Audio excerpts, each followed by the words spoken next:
bahwa putih itu kedudukannya lebih tinggi dibanding hitam gitu. Itu yang dianggap bermasalah ya. Itu yang nggak bermasalah begitu. Konseptualisasi menyangkut putih yang dilawankan dengan hitam itu ternyata dengan sendirinya mengundang itu hierarki ya. Iya, hierarki, ada warna yang lebih superior, ada superioritas. Iya.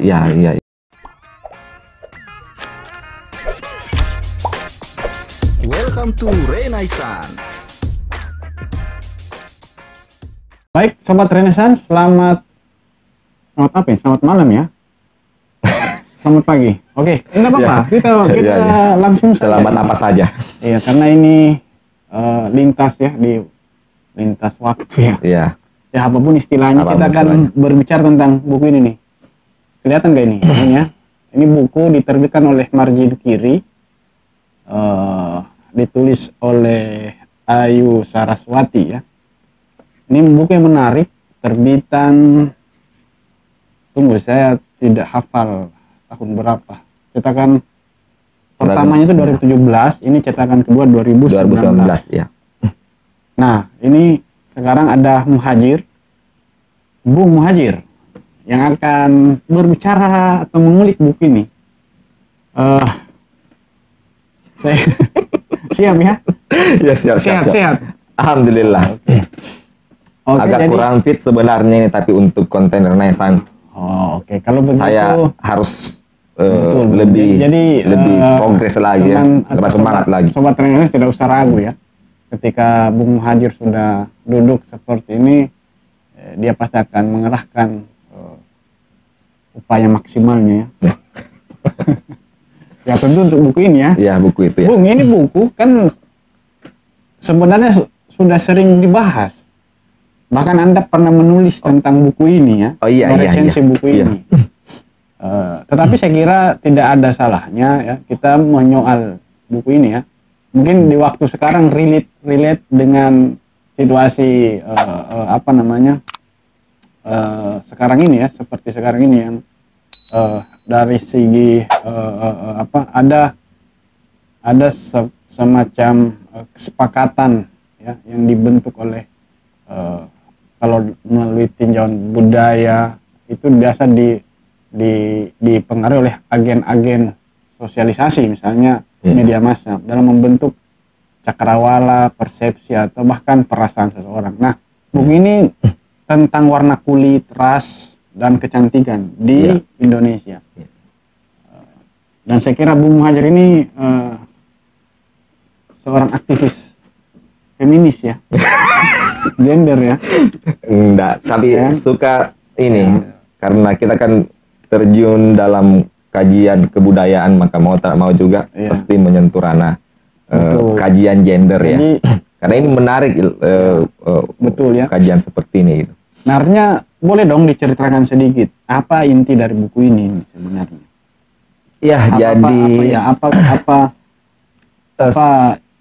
gagasan utamanya? Betul. Sejujurnya pas saya beli buku ini langsung menjadi salah satu buku favorit saya juga itu karena ulasannya yang keren ya dari Ayu Saraswati dalam meninjau sejarah bagaimana warna putih ya, kulit putih itu menjadi ideal kecantikan di Indonesia. Begitu. Karena buku ini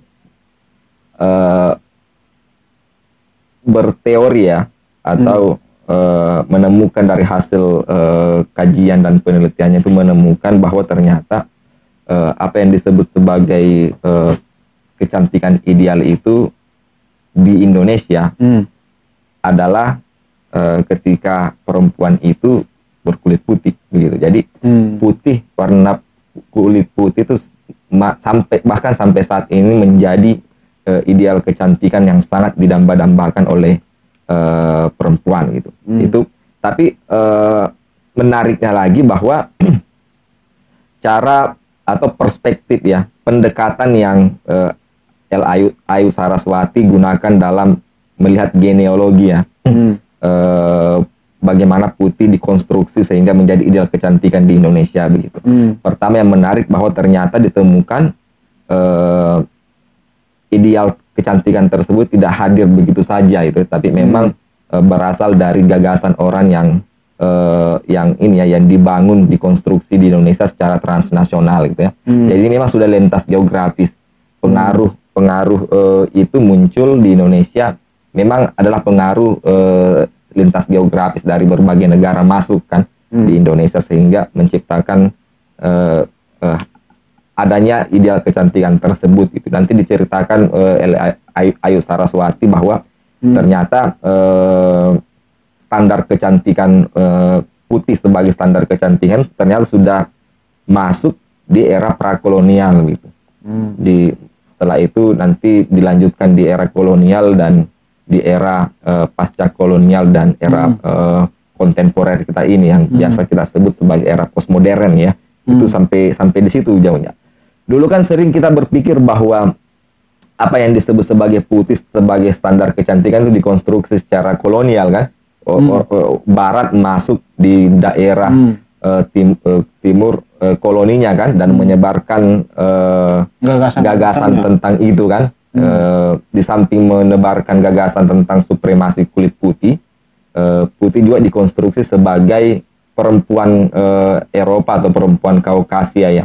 Itu selalu dikonstruksi bahwa inilah kecantikan ideal ya, universal dan ideal ya, yang itu yang putih ala Eropa begitu. Padahal sebenarnya ternyata ketika dilacak itu sudah di era prakolonial itu putih sebagai suatu yang diinginkan itu memang sudah ada di Indonesia begitu. Nah itu yang nanti dilacak dilacak oleh Ayu Saraswati. Jadi ada perspektif baru yang ditawarkan ya, bahwa di Indonesia ini ideal standar kulit putih sebagai standar kecantikan sudah ada jauh sebelumnya begitu. Bahkan sejak sebelum abad modern dan sebelum kolonialisme itu masuk ke Indonesia. Iya. Yang kedua pendekatannya. Ini panjang ini. Iya. Cerita dulu, karena saya cerita di waktu saya resensi bukunya ya kan. Iya betul. Apa yang belum kalau Anda ya itu yang saya di kesempatan ini saya kira kesempatan baik. Makanya ini saya ambil kesempatan ini kan.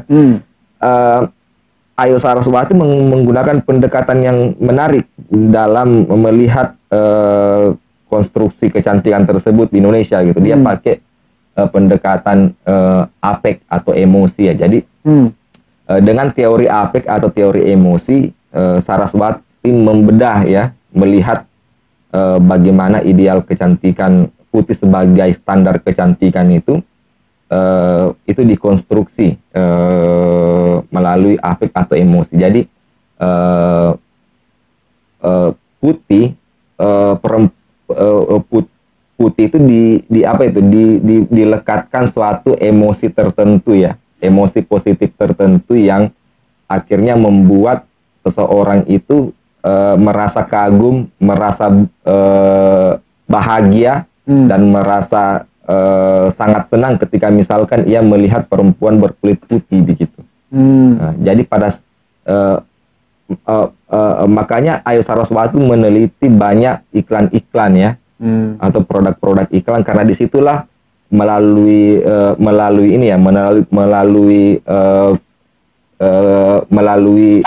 kondisi visual itulah emosi itu dilekatkan kepada perempuan ya di dalam iklan itu, dan orang langsung tertarik untuk menyukai perempuan yang berkulit putih itu karena memang secara emosional atau secara afektif ya,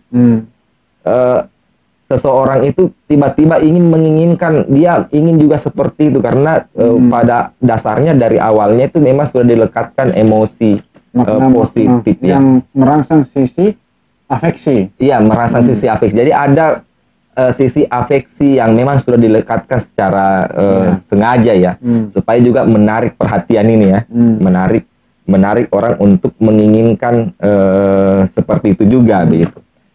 Dan itu juga terjadi di masa prakolonial. Jadi bagaimana putih masuk sebagai standar kecantikan di Indonesia di prakolonial itu melalui epos Ramayana, begitu ya. Mungkin Bung Bahrul tahu bahwa epos Ramayana itu bersih tentang cinta segitiga itu ya, bukan cinta segitiga sih, cinta antara Rama dengan Sita kan. Cuma Arjuna. Iya, Prabu siapa gitu, saya lupa juga tuh. Itu menyukai ya Prabu Ramayana ya kalau saya ya menyukai Sita ya kan, tapi kan Sita punya ini kan sudah punya suami kan, begitu ya. Terlepas dari ya Prabu siapa, Rahwana ya betul, tapi terlepas dari cerita itu, di dalam epos itu Sita kan perempuan. Nah di situ kan sudah dicari dan dalam epos itu Sita itu dipersepsi sebagai perempuan cantik begitu. Terus bagaimana Sita dipersepsi gitu, itu dengan menggunakan metafor yang secara emosional dapat membangkitkan rasa seseorang untuk juga menginginkan seperti Sita begitu. Kayak misalkan Sita digambarkan sebagai seperti rembulan yang bersinar misalnya, ya kan? Nah itu kan rembulan yang bersinar kan seperti apa itu? Seperti merepresentasikan putih ya, begitu. Nah disitulah digambarkan bahwa ternyata dulu itu sudah putih, putih, warna terang, ya, warna yang bersinar, warna putih itu memang sudah menjadi ideal kecantikan waktu itu. Itu ditermanifestasikan dalam diri Sita begitu, dan Sita digambarkan dengan cara seperti itu ya. Nah banyak metafor-metafor yang di dalamnya disisipkan emosi positif tentang warna putih. Warna putih itu positif, baik, indah ya. Dan itulah yang merangsang, itulah yang membuat seorang menginginkan juga seperti itu begitu. Ya kan? Ini menarik. Iya, karena di epos itu, epos Ramayana itu hitam itu selalu digambarkan jelek gitu, buruk gitu ya. Kejahatan. Malah mewakili kejahatan, malah bahkan sering digambarkan dalam bentuk metafor alam yang berbahaya kan, begitu. Nah, dia satu wujud non estetis ya. Non estetis begitu. Nah, itu. Saya mau bertanya begini. Tadi sudah dijelaskan bahwa sebelum masa kolonialisme, bangsa Indonesia itu sudah memiliki konsep kecantikan versi mereka, ya kan? Melalui kita pernah dipengaruhi oleh ajaran Hindu, Buddha, gitu kan? Ya lewat epos Ramayana itu kan? Yang disebut Ayu, ternyata di teks-teks itu sudah ada gagasan-gagasan menyangkut kecantikan, cantik putih ya, cantik putih. Itu sebelum era kolonial. Iya. Cuman bangsa Indonesia seolah-olah melupakan itu ya.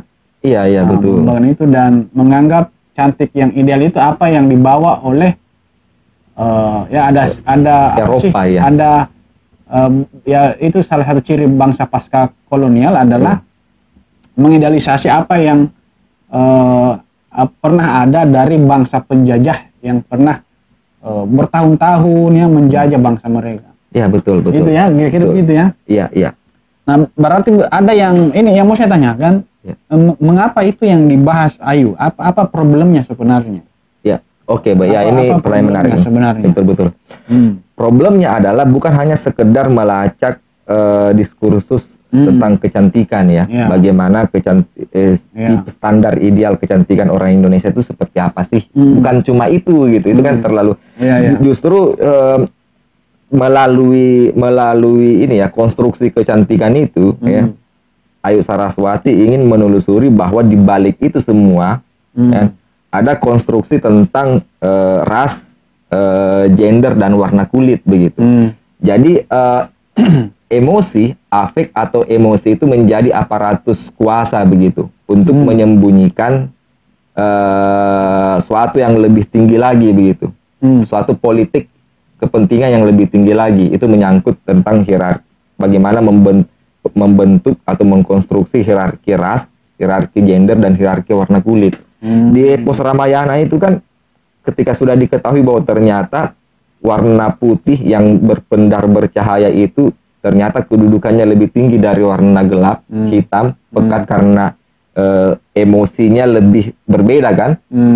Putih itu emosinya lebih positif dan hitam lebih negatif positifnya. Di situ kan sudah tercipta hierarki warna kulit gitu. Hierarki warna ya, bahwa putih itu kedudukannya lebih tinggi dibanding hitam gitu. Itu yang dianggap bermasalah ya. Itu yang dianggap bermasalah begitu. Konseptualisasi menyangkut putih yang dilawankan dengan hitam itu ternyata dengan sendirinya mengundang itu hierarki ya. Iya, hierarki. Ada warna yang lebih superior. Ada superioritas. Iya itu. Itu kan bisa menciptakan diskriminasi gitu ya. Dan secara kebudayaan bahkan sampai hari ini ketika bukan saya perempuan, sekarang laki-laki saya kira sudah memiliki satu aktivitas tersendiri untuk merawat tubuhnya kan. Iya betul.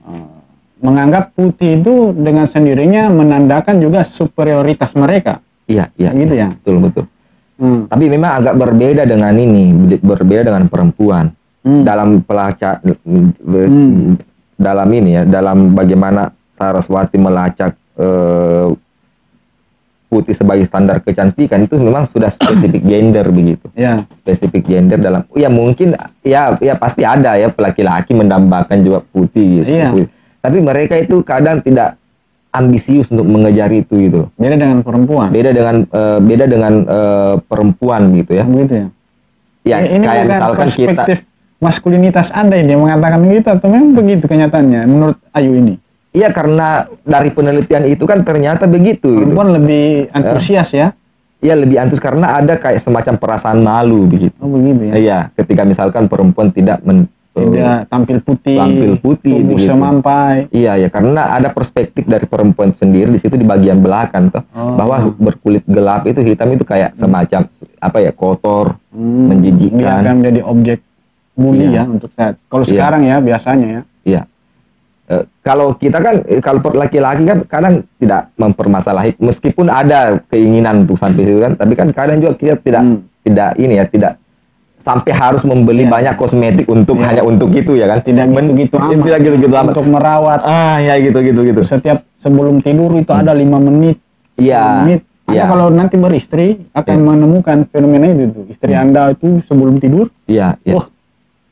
Kita kan misalkan ke kondangan kan tidak seharus langsung sama seperti istri kita kan yang dandannya luar biasa begitu. Iya, betul. Kalau laki-laki kan paling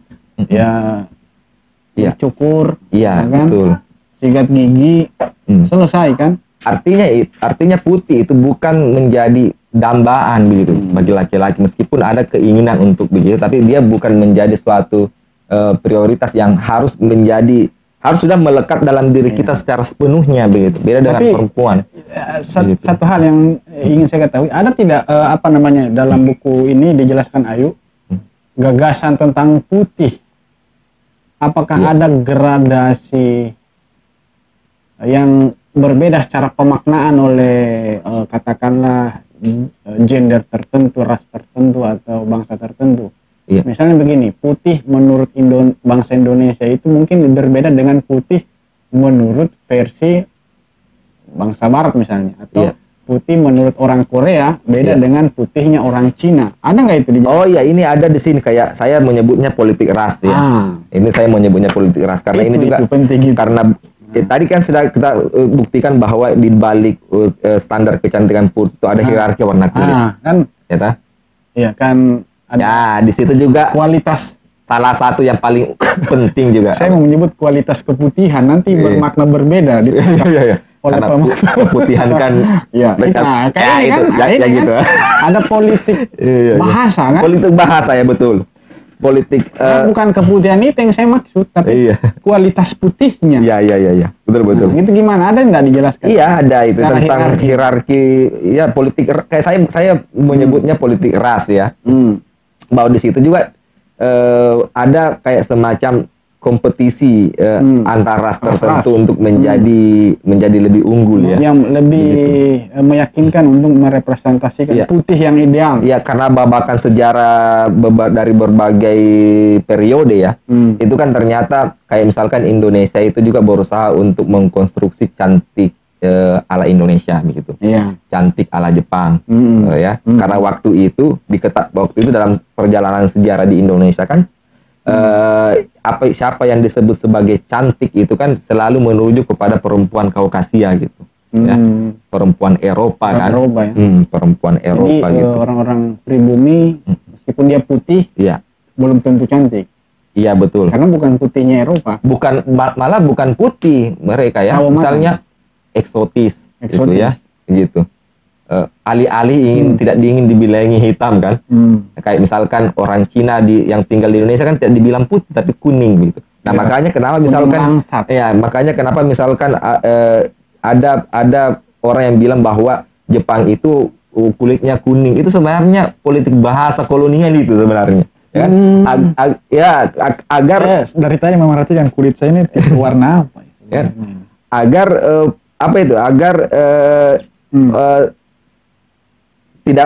agar hanya Eropa saja yang putih gitu, ya kan? Jadi dalam rangka untuk menjaga status prioritas itu, status prioritas itu menciptakan kategori-kategori putih. Karena waktu itu yang kulit putih itu bukan hanya terkait dengan standar kecantikan itu, tapi terkait dengan supremasi ras ya, bangsa ya. Iya, terkait dengan kedudukan ras yang lebih tinggi begitu.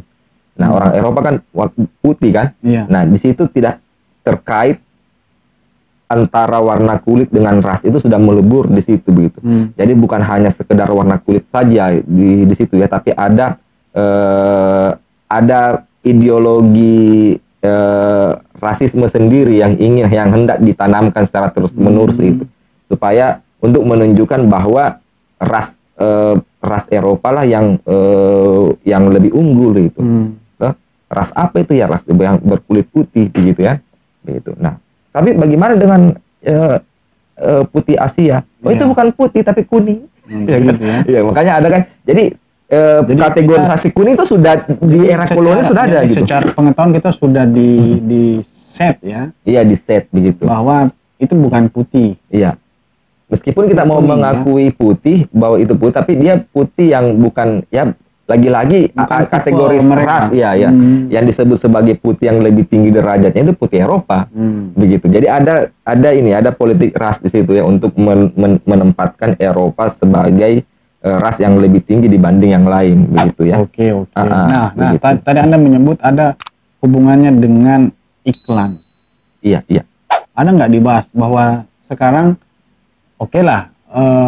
definisi cantik kita tahu ya, pasti punya banyak definisi. Iya. Tapi tidak bisa juga kita pungkiri yang dominan saat ini cantik itu kategorinya adalah putih. Iya, betul. Tubuh semampai. Iya. Kemudian memiliki rambut yang lurus. Iya, betul. Kriwil-kriwil itu enggak cantik. Nah, iklan kan ada pengaruhnya. Apakah dalam konteks budaya, terutama budaya populer, bagaimanakah cara Ayu menjelaskan putih di dalam konteks itu direkonstruksi melalui iklan, melalui media. Ada enggak itu? Kalau di zaman itu kan kolonialisme menggunakan apa ya? Iklan juga ya. Iklan. Jadi sudah ada iklan di masa itu ya? Iya, sudah. Jadi makanya Ayu koran-koran. Iya, makanya Ayu Saraswati meneliti era kolonialisme yang paling belakangan gitu. Itu di permulaan abad 20. Yang sudah bersentuhan dengan media cetak. Iya, yang sudah bersentuhan dengan media cetak, kan waktu itu kan sudah Bumi Putra dan sudah ada banyak kan beberapa percetakan yang lahir ya, khususnya percetakan kolonial kan, orang-orang Eropa begitu. Nah, di situ ternyata sudah iklan. Bahkan produk kayak Lux sudah ada di situ. Lux gitu kan. Nah, di situ untuk mengiklankan produk-produk kecantikan itu selalu menggunakan. Itu berarti Lux produk lama itu ya? Produk lama. Bahkan apa artinya sih itu Lux? Lux itu tidak dijelaskan. Lux. Bukankah Lux dari kata look, lihatlah, bukan gitu ya? Bisa jadi kan? Cuma dipermainkan sedemikian rupa jadi kata lux. Ya kayaknya bisa. Ya itu saja. Begitu kan? Oke. Ya. Nah itu pemeran iklannya atau artisnya itu selalu orang-orang Kaukasia, perempuan-perempuan Kaukasia, dan bukan laki-laki, perempuan gitu. Justru laki-laki itu selalu menjadi ini ya, selalu menjadi pengomentar gitu. Kayak semacam jadi ini dia memberi komentar supaya memvalidasi, sudah ada semacam ini ya, politisasi tubuh perempuan ya. Pendisiplin. Nah, itu juga makanya salah satunya juga itu adalah karena kenapa ini sudah menyangkut juga sesuatu yang spesifik gender ya. Karena itu bahwa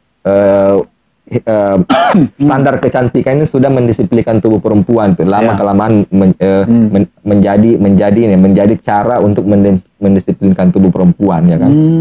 Begitu. Kan ya karena ternyata ketika misalkan tidak putih ya pasti mendapatkan banyak diskriminasi begitu. Coba kita bisa di media sosial kan. Karena khawatir dibully lah apa dan semacam itu. Iya, body shaming kan. Ya, dia akhirnya ya harus merawat tubuhnya kan, mau tidak mau ya. Supaya mengikuti standar ideal kecantikan masyarakat yang itu yang menurut Anda tadi disebut politisasi tubuh perempuan ya. Didisiplinkan pelan-pelan. Didisiplinkan pelan-pelan ya, betul. Dirayu ya. Iya, betul. Jadi laki-laki itu bertugas untuk memvalidasi bahwa yang disebut cantik putih ya itu kayak orang Eropa itu kan. Nah, itu yang pertama. Yang kedua, yang menarik adalah bahwa bagaimana emosi ya, kita kan bagaimana emosi positif dilekatkan kepada perempuan Kaukasia itu dengan cara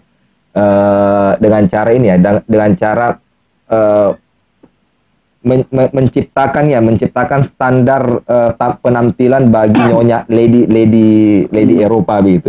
Jadi waktu itu nyonya Belanda ini lebih senang menampilkan dirinya karismatik, murah senyum, berwibawa, kan, kalem, begitu ya. Makanya iklan-iklannya itu ditampilkan seperti itu modelnya begitu, ya. Nah, afek positif inilah atau emosi positif inilah yang mengkonstruksi bahwa apa yang dimaksud sebagai cantik putih ya kayak begitu. Jadi ada suatu yang ada sesuatu yang ingin ditebarkan, sesuatu yang diinginkan ya. Mereka berusaha bahwa kamilah ini yang disebut sebagai cantik putih gitu. Apa yang disebut sebagai cantik putih ya cantik putih orang Eropa begitu. Nah, Ayu Saraswati menyebutnya emosionologi kolonial begitu ya. Jadi kolonialisme berperan juga di dalam hal untuk mempengaruhi sisi afeksi ya. Iya, mempengaruhi sisi afeksi ya. Iya, betul. Jadi menciptakan perbedaan ya. Perbedaan-perbedaan. Jadi bagaimana cantik putih ala Eropa itu dikonstruksi itu melalui nyonya Eropa ini gitu. Dengan penampilannya ya. Dengan etikanya cara berbusana dengan cara jalannya, perilaku cara makannya, ya kan? Kita kan begitu biasanya kan mannernya toh. Iya, yang pelan-pelan itu, yang tidak gerak-gerak tangannya kan begitu. Itu membedakan dengan perempuan-perempuan Indo kan. Begitu. Nah, itu ada semacam afek positif yang ingin mereka diedarkan begitu. Untuk menggugah perasaan orang-orang, untuk membuat takjub orang-orang, ya, supaya dengan tegas memahami bahwa yang disebut sebagai cantik putih itu ya mereka begitu. Jadi meskipun ada Asia yang putih, tapi itu tidak berlaku yang cantik putih. Terus hubungannya dengan kolonialisme apa? Peran-peran seperti itu apa sebenarnya? Di samping menciptakan standar ideal kecantikan, di situ juga ada supremasi peneguhan tentang ras yang lebih unggul begitu ya. Karena di situ karena cantik putih ini spesifik ras gitu. Dulu kan di era prakolonial kan tidak spesifik ras, ya kan? Begitu. Tidak ada cantik itu tidak menunjuk kepada ras tertentu. Nah, di sini ini semakin dipersempit makna cantik putih itu kepada ras tertentu. Dikategorisasi. Jadi ideal kecantikan yang ditebarkan, standar-standar kecantikan yang ditebarkan melalui produk-produk iklan di masa kolonial waktu itu tidak hanya menebar wacana diskursus tentang kecantikan ideal gitu, tapi juga menebar tentang superioritas ras tertentu begitu. Maka pada zaman kolonial itu di sana ada politik ras yang bermain untuk meneguhkan bahwa Eropa lah yang paling tinggi kedudukannya. Ya, itu Itu kalau kita melihat di masa kolonial. Iya. Nah, ini mungkin pertanyaan terakhir ya. Iya. Mungkin ya. Ayu ini menulis nggak atau ada pembahasan yang menyoal di konteks kekinian? Masihkah berlaku? Oh iya. Fenomena seperti itu di masa sekarang. Di masa sekarang Ada nggak dia menyoal? Ayu Saraswati bukan Di abad 20 lah. Di abad 20 ya. Ayu Saraswati meneliti majalah Cosmo. Jadi dia sebutnya era kontemporer ya. Iya. Di situ praktik itu masih ada. Praktik itu, tapi tidak lagi sudah ini ya. Sudah lebih ke tidak lagi menunjuk kepada ras tertentu, tidak lagi menunjuk pada daerah tertentu, geografi tertentu. Dulu kan tidak gitu. Setelah Eropa kan Jepang menguasai kan. Jepang itu berusaha juga untuk mengkonstruksi kecantikan ala Asia waktu itu, kan. Jadi jadi ada kesannya ras Asia ini ingin melawan dominasi ras Eropa, begitu ya kan. Nah sudah itu Indonesia juga mulai membentuk standar kecantikannya sendiri, kecantikan Indonesia waktu itu kan. Kalau saya mau jelaskan sini panjang lagi waktunya kan. Sosoknya siapa? Ada nggak figurnya? Untuk Indonesia, siapa representasi kecantikan Indonesia? Melalui iklan-iklan waktu itu, kan dulu kan iklan-iklan diisi oleh ras Kaukasia kan, selalu Eropa terus orang Eropa terus, atau setidaknya Indonesia yang wajah Eropa kan, yang tapi di situ mulai orang Indonesia asli yang selalu dipakai untuk menjadi produk-produk iklannya gitu. Bahkan nuansanya pun nuansa Indonesia, nuansa alamnya kan. Kenapa terjadi peralihan semacam itu? Karena ada kayak semacam rasa nasionalisme gitu. Dulu kan pasca kolonial nih, ada merasa ada setelah merdeka ini. Ya, negara yang merdeka ini kan tinggi nasionalismenya dan selalu ingin memperlihatkan jati dirinya kan. Sifat nasionalismenya termasuk dalam produk-produk produk kecantikan gitu. Citra kan dulu kan namanya ke barat-baratan gitu. Nah, Citra itu salah satu produk Indonesia yang ingin meneguhkan bahwa kita aja punya produk sendiri yang bisa membuat yang bisa menciptakan versi kita khas cantik Indonesia. Tapi tetap saja yang disebut sebagai cantik itu yang putih begitu. Meskipun Indonesia, tapi di situ juga ada sudah semacam peneguhan geografi ya, bahwa Indonesia dengan ras Asianya itu bisa juga cantik, memiliki cantik khasnya sendiri, tapi tetap saja putih begitu. Nah nanti itu di masa kontemporer, nanti Ayu Saraswati meneliti tentang majalah Cosmo, itu tidak ada lagi sekat-sekat ras gitu ya. Pada saat itu Ayu Saraswati ingin meneliti di era kontemporer saat ini, apa yang disebut sebagai cantik putih itu tidak lagi menunjuk kepada ras tertentu begitu, ya kan? Tapi dia sudah lintas geografi itu, melampaui batas-batas lokalitas. Jadi cantik putih itu sudah melampaui batas-batas lokalitas. Bisa disebut ini tidak, bahwa cantik itu hari ini secara konseptual sudah digugat ya, tidak selamanya putih. Enggak, tetap putih, tapi putih itu sudah mendunia begitu. Ini kan tidak lagi terlokalisasi di daerah tertentu. Tapi kan kalau kita melihat apa itu Miss World, Miss Universe, itu kan ada beberapa menangnya berkulit hitam. Iya, tapi kan itu standarnya kan apalagi itu. Itu gimana itu? Apa yang disebut cantik kan kepintaran, iya kan? Jadi penilaiannya bukan ini kan, penilaiannya bukan cuma sekedar ini kan, tapi penampilan, wibawa, kecerdasan ya kan, begitu. Tapi kalau misalkan masyarakat Indonesia disuruh untuk memilih siapa pemenang yang paling cantik, bukan jurinya itu, pasti yang dia pilih yang putih-putih. Gitu ya, saking melekatnya itu. Iya, melekatnya itu standar ideal putih sebagai standar ideal di Indonesia.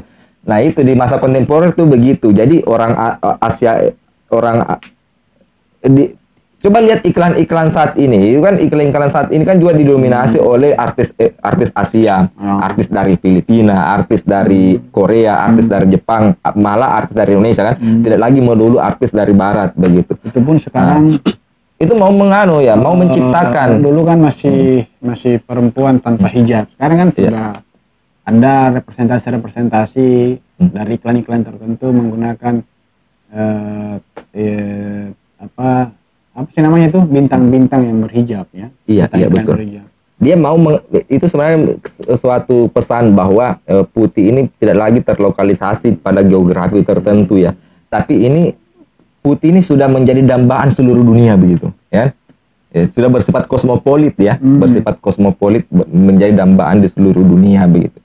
Dan pasti iklan-iklannya itu selalu memperlihatkan ya kesan orang-orang yang selalu keluar negeri ya, ke tempat-tempat tertentu, orang yang menggunakan merek-merek internasional, ya kan, begitu. Orang-orang yang bergairah, begitu. Orang-orang perempuan-perempuan yang cerdas, berbahagia, yang pintar berbahasa Inggris, yang selalu menggunakan bahasa Inggris ketika misalnya bicara kan. Itu menunjukkan kesan bahwa cantik, kesan kosmopolitan kepada perempuan-perempuan yang berkulit putih itu, supaya mendapatkan perasaan bahwa ketika misalkan kita juga berkulit putih seperti itu, kita sudah seperti perempuan-perempuan kosmopolitan begitu, ya kan, seperti itu. Iya.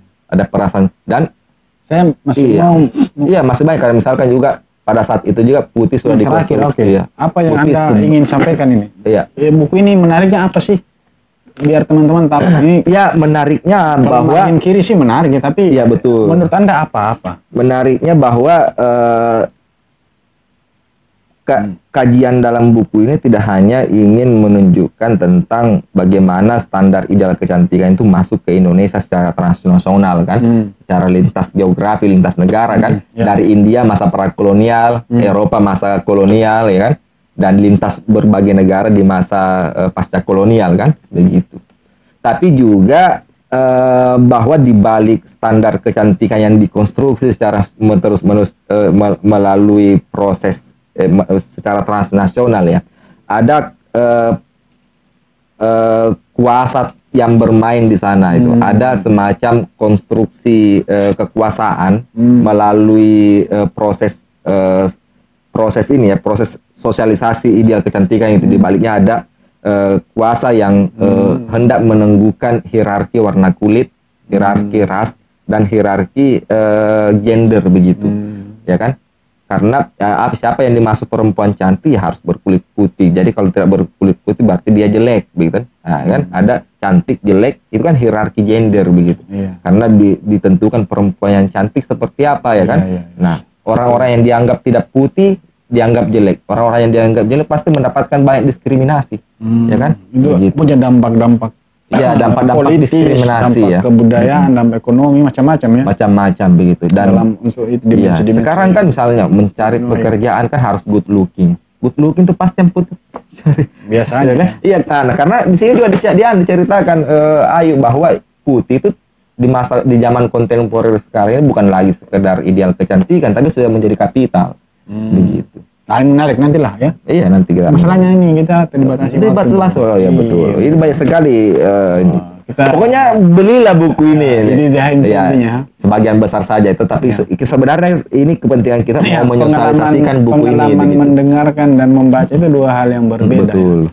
Lebih mengasihkan kalau buku ini dibaca langsung oleh teman-teman. Karena jangan sampai khususnya ada hal yang mungkin kurang ya, betul. Tapi mungkin bisa ditambah sendiri oleh teman-teman, khususnya penikmat kajian-kajian gender ya. Iya, ini harus kajian-kajian perempuan begitu. Masa enggak memiliki buku ini begitu. Supaya analisis kita lebih baru lagi. Ternyata cantik itu tidak sesederhana yang kita bayangkan ya. Yang menarik ini analisisnya gitu. Analisis yang sangat yang lebih segar. Cantik itu ternyata luka ya. Cantik itu luka loh. Iya, karena pasti banyak yang mau kan. Begitu. Enggak, cantik itu kan sekarang ya repot. Ya repot. Kalau ingin merepresentasikan diri seperti itu ya butuh banyak ongkos. Betul. Iya. Dan itu tidak segan-segan loh perempuan. Butuh banyak effort. Perempuan yang berambisi tidak segan-segan mengeluarkan banyak. Tubuhnya harus dia olah di gym, mukanya dia harus olah berdasarkan kosmetik tertentu, gitu kan? Iya. Pencitraan melalui media sosial, itu kan luka itu. Coba semua. Kita juga berambisi menjadi putih, kita pasti suruh editor kita untuk edit saya dulu kan supaya kelihatan putih. Kalau kita kan putihnya saudara kami. Iya betul ya. Makanya saya dari tadi lihat ini termasuk putih enggak ini? Sawo matang. itu hanya untuk membedakan Asia dengan bagian itu bagian dari skenario dalam mengkategorisasi. Iya betul, politik bahasa kelas-kelas ras. Betul, betul. Oke, saya sampai apa ini? Sampai kehabisan pertanyaan sebenarnya. Matikan. Tapi saya kira teman-teman berhak untuk bertanya, bisa dilanjutkan di kolom komentar. Iya. Saya kira itu ya Bung Muhajir. Kapan-kapan lah kita bahas buku yang serupa. Dari penerbit-penerbit yang kami rekomendasikan menarik. Menarik betul. Margin kiri menarik. Betul. Salah satu bukunya. Penerbit yang recommended. Oke, itu dulu ya kawan Sobat Renaissance. Selamat malam ya. Udah nih, udah. Selamat malam. Oke. Matikan.